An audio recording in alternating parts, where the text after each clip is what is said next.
In the past month, my older brother's fiancée left him. This meant he lost his house because the home they lived in was in her name. He lost his vehicle because what he was driving was her old car.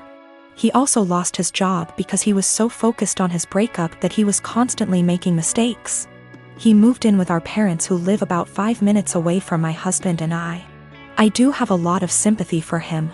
He literally has nothing, no home, no car, no job, no relationship. The problem is, this is third time this has happened to him. That's right, he has had 3 fiancées leave him now, and every time he winds up losing everything. He has had 2 cars impounded because he gets so upset over his breakups he loses his job and can't make payments on his vehicles. My parents and I have bailed him out of these situations every time. I even paid off his back payments on his car, paid for his dog's vet bills, and paid some of his rent before. My parents and I have literally spent thousands of dollars trying to help him. Each of the past 2 times he winds up moving back in with my parents, who are in their late 60s. While we pay for everything for him, whenever he goes through a breakup he becomes a total jerk. He spends every weekend with his friends out camping or vacationing. How he pays for it I have no idea. After the second fiancée, he took a trip to Fiji with his friends but couldn't afford to pay his rent. He mostly ignores me unless he needs money, which, during this breakup, I am refusing to help him out at all. The worst part is he treats my parents like garbage. If they ask him questions like, "Have you been looking for a job?" he will yell at them. He has no problem eating the food they provide for him and living in their house rent and utility free. And driving my mom's brand new car, which she got because he totaled her last car, but makes them absolutely miserable.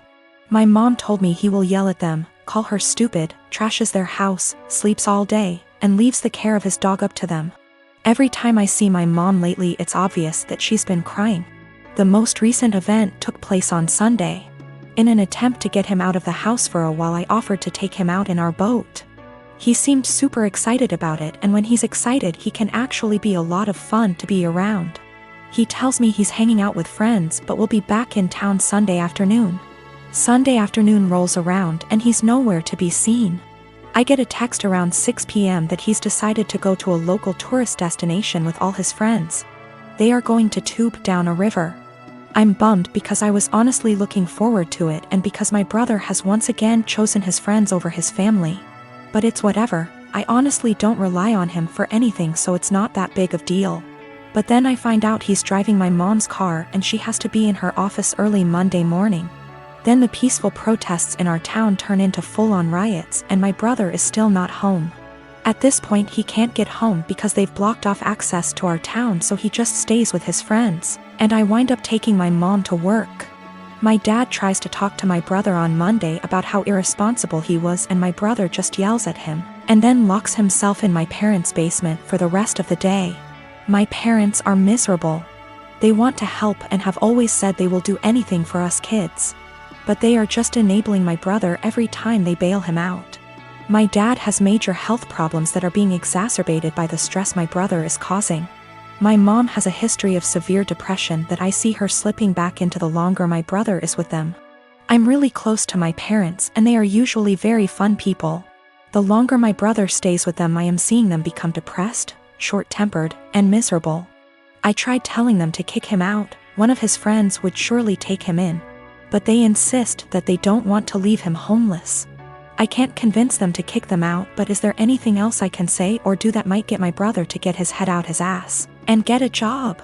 How can I get my brother to see his behavior towards my parents is unacceptable? It just sucks. I used to really look up to my older brother because he is outgoing and funny and the sort of person everyone just gravitates towards. Now I'm just pissed at him for how he treats my parents and simultaneously scared for his mental health, because he clearly has a lot of problems. My apartment complex didn't do traditional trick or treating on Halloween. Residents were advised to set out pre-packaged individual candy bags on their patios / front door areas if they wanted to participate, but the traditional knock-on-door, physically hand strangers candy was not permitted. So, Halloween comes and the kids are all dressed up, and each building has a scheduled time where the kids go door to door. I ended up having to work late, so my neighbor offered to walk my kids around with hers at our building's scheduled time. About 45 minutes later, my kids came home with a small bucket of candy. 6 little goodie bags each from individual apartments that participated. Everything was fine. And my kids didn't say anything weird had happened. They were just excited to eat candy once they got home. The next day I took my kids to the park directly across from our apartment complex. My neighbor was there with her kids as well. The kids were playing and she took out one of those individual goodie bags with candy in it from her purse and started to loudly rummage in it. She ate several pieces of candy and my daughter eventually noticed. Ran up and asked if she could have a piece, and my neighbor responded, "Nope, this is my tax candy. Remember that this was my reward for taking you trick or treating last night." I was a little weirded out by that statement and asked what she meant. She said that since she is the one who had to take the kids out, she took 5 bags from each of my kids as a tax. Her son then chimes in and said, "You only took 2 bags from us." She responded with, "But I'm your mom. I was doing OP a favor so they get a higher candy tax." I was thinking about how to respond when I noticed that she was holding a Starburst candy and decided to just smile and nod and go back to watching my kids. I let her continue to finish off the bag of candy and then said, "Hey, aren't you vegan? You know a lot of those candies are made with animal products, right?" I explained what gelatin was and how a lot of those candies are made with it. She was horrified, Googles it, and then told her kids that they were leaving. She said something about how she was going to be sick and stormed off. Now she's giving me dirty looks every time we see her and won't let her kids play if she shows up at the park and we are there. My husband thinks I'm an asshole cause I should have either not said anything about the gelatin or said something right away when I noticed. I don't think it's my job to tell a vegan what is and isn't vegan though, and she deserved it for stealing candy from little kids. When we got home from the park after the gelatin incident, I sat my kids down and asked why they didn't tell me that the neighbor took half of their candy. My oldest kid is 6 and my youngest kid is 4.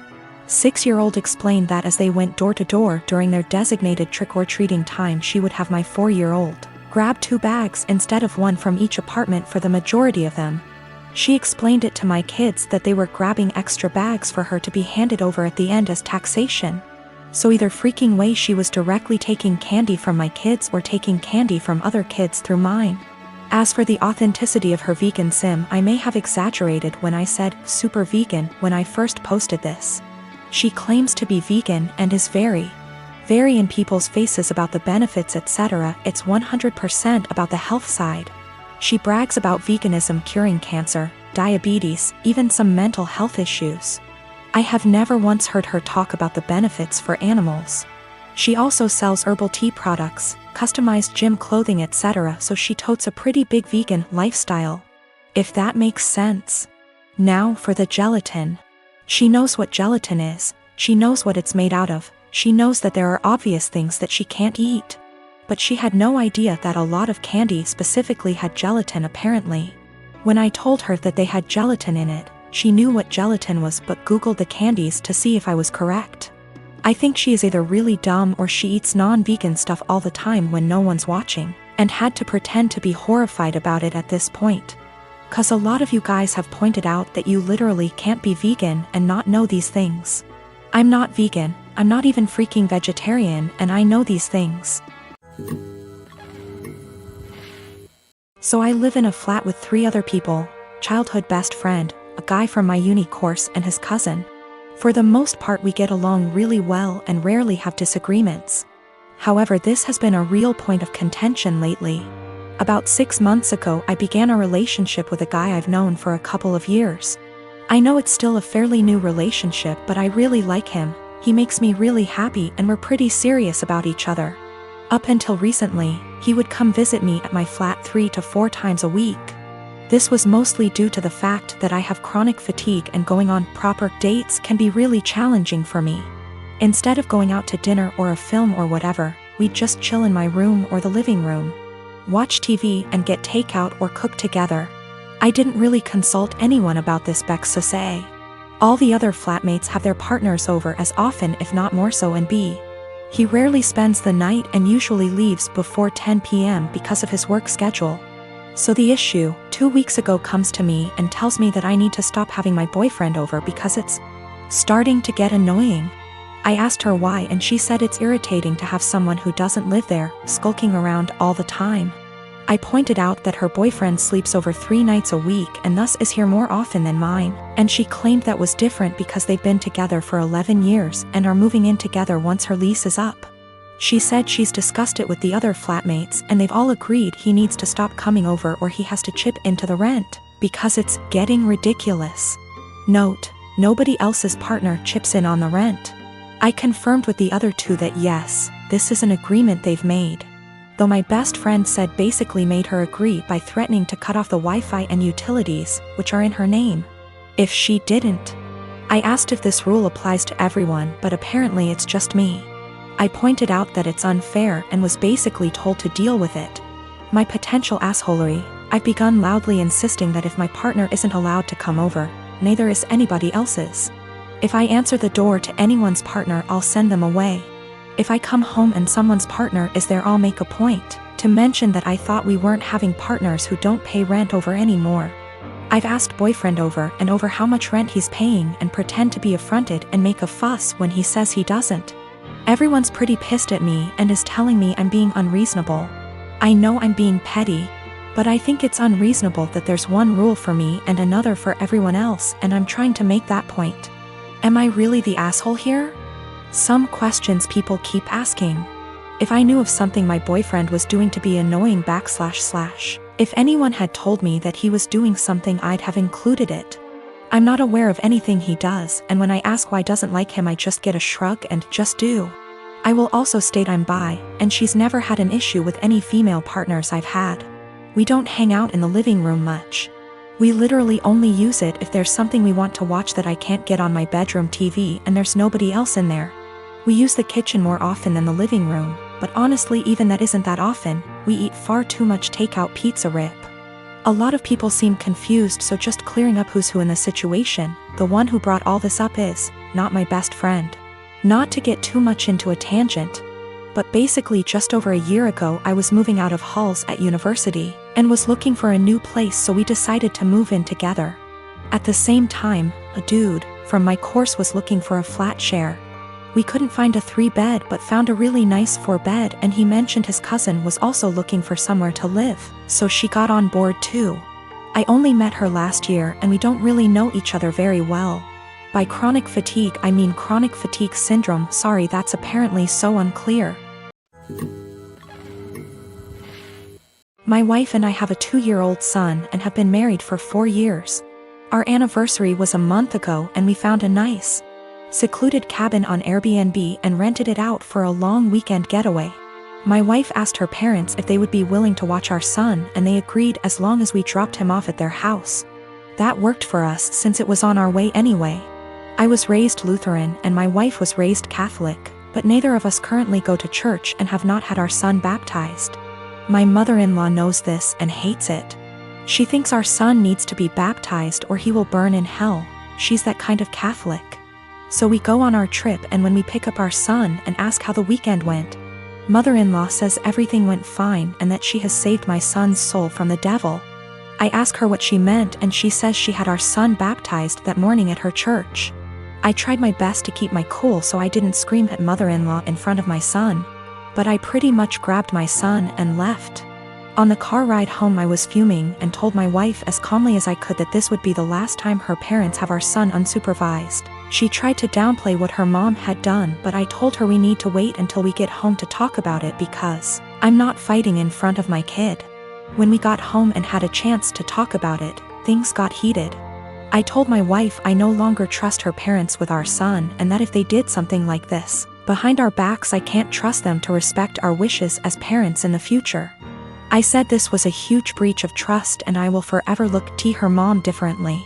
She continued to try to defend her mom, saying that she was only doing what she thought was best for her grandson. She even downplayed it by saying that it's just a little water and a few words and we don't go to church anyway, so what does it matter? I told her that under no circumstances will I allow her parents to watch our son by themselves again. I said that we can still let them see their grandson, but only if we are present. I also said that if she doesn't see what the big deal is with this situation, that maybe we aren't on the same page as parents and maybe we need to see a counselor. She started crying and said that this isn't the kind of decision I get to make on my own, and I'm an asshole for trying to tell her what kind of relationship her parents can have with our son.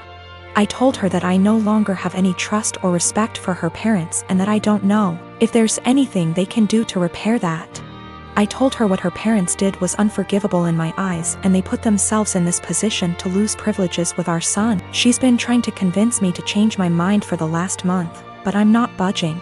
To me, this is a hill I'm willing to die on.